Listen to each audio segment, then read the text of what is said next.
नमस्कार। आज हम बात कर रहे हैं सावन सोमवार व्रत पर।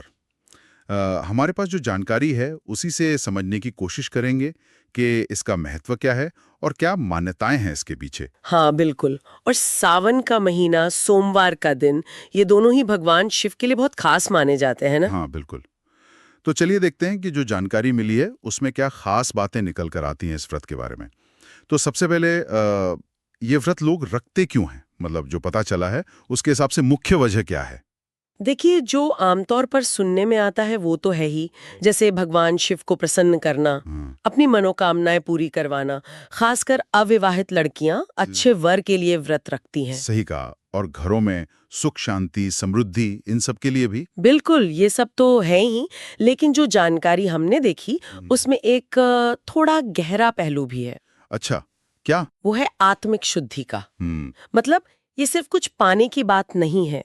धैर्य, भक्ति, मन की पवित्रता, इसका अनुभव करना भी एक उद्देश्य बताया गया है।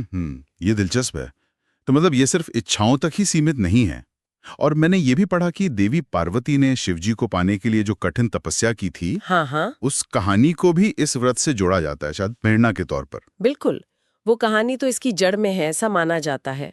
और यही बात इसे खास बनाती है। एक तरफ इच्छाएं हैं, मन्नतें हैं, हम्म। और दूसरी तरफ आपका अपना आध्यात्मिक विकास, आपकी अंदरूनी शुद्धि। तो एक ही चीज के कई मतलब हो जाते हैं, बाहरी भी और भीतरी भी। सही है। अच्छा, तो फिर इसके रीति रिवाजों के बारे में क्या जानकारी है? जैसे वो उपवास रखना, हाँ शिवलिंग पर जल चढ़ाना, बेलपत्र वगैरह, भगवान शिव का ध्यान करना, ये सब तो हम जानते ही हैं। हाँ हाँ, इन सब चीजों का जिक्र है।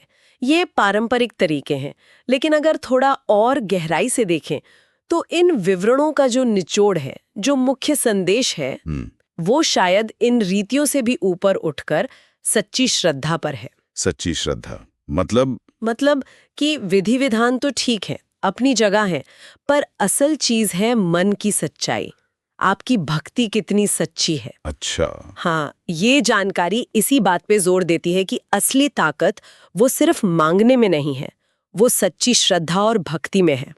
और जब आप सच्चे मन से भक्ति करते हैं तो उससे जो मन को शांति मिलती है, आत्मा को जो पवित्रता महसूस होती है, हाँ। वो शायद मांगी हुई चीजों से भी ज्यादा कीमती हो सकती है। तो ये सिर्फ कुछ पाने का तरीका नहीं है, ये खुद को बेहतर बनाने की एक प्रक्रिया भी है। तो इन सब बातों को अगर मिलाकर देखें तो क्या मतलब निकलता है?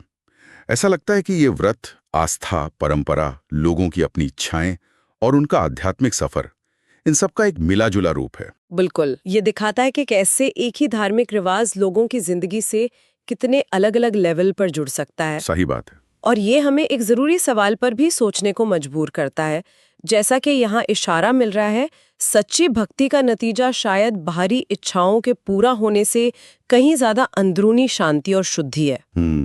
तो फिर किसी भी धार्मिक या आध्यात्मिक अभ्यास का असली मकसद क्या होना चाहिए? क्या सिर्फ भौतिक चीजें हासिल करना या फिर अंदर से बदलना, अपने आप में परिवर्तन लाना? ये एक सोचने वाली बात है।